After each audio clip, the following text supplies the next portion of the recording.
dans nos yeux embués, mais beaucoup, beaucoup de chaleur dans nos cœurs. Merci Jean-Pierre.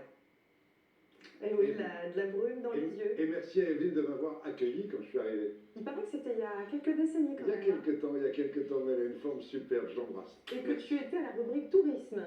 À un moment, oui, j'ai été pendant 2-3 ans. Déjà je me suis cette occupé année, du tourisme. Oui, région, tourisme déjà. Elle nous a tout dit au maquillage. Je faisais une émission qui s'appelait La Maison TF1. La maison TF1 que présentait Evelyne, elle m'a accueilli pendant quelques temps, tourisme, région.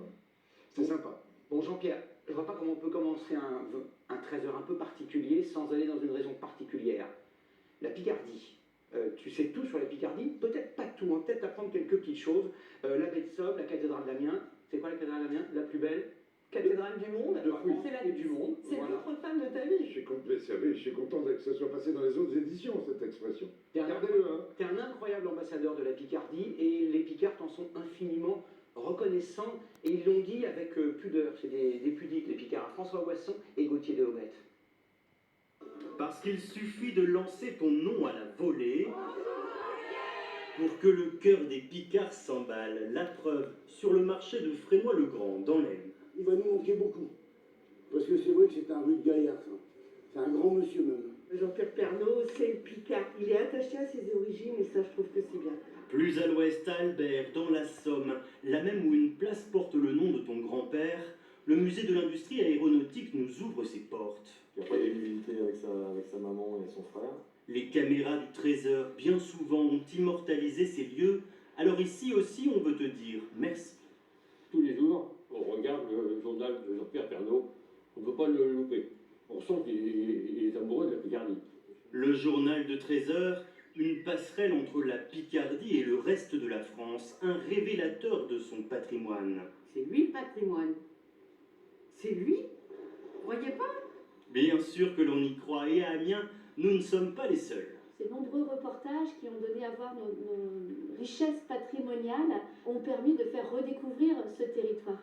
Un ambassadeur de la Picardie, pas une saison sans sublimer la cathédrale ou les ortillonnages. Lorsque t'en parles, ça fait du boum au cœur. Je t'embrasse très fort et continue. Mathieu Jean-Pierre, je t'aime.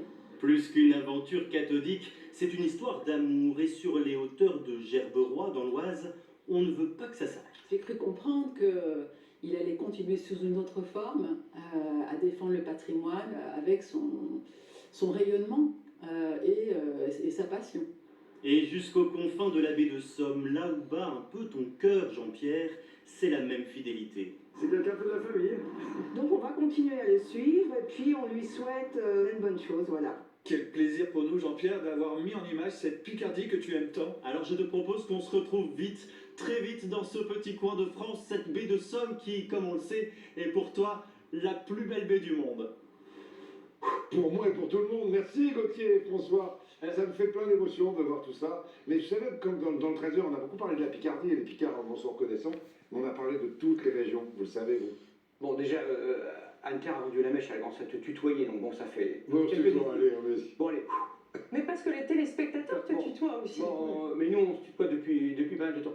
C'est qui Alfred Pernaut? Alfred Pernaut était mon arrière-grand-père qui a créé une usine de machines-outils à Albert. C'est lui qui a une rue à son nom, hein, on en parle. Tout à fait, Alfred qui a construit cette usine de machines-outils qui a été détruite pendant la Première Guerre mondiale, reconstruite à Amiens, détruite pendant la Deuxième Guerre mondiale, reprise ensuite par mon grand-père et mon père qui était ingénieur de centrale. Je voudrais qu'on revienne sur ce que les gens disent de toi, sur ce que les téléspectateurs disent de toi.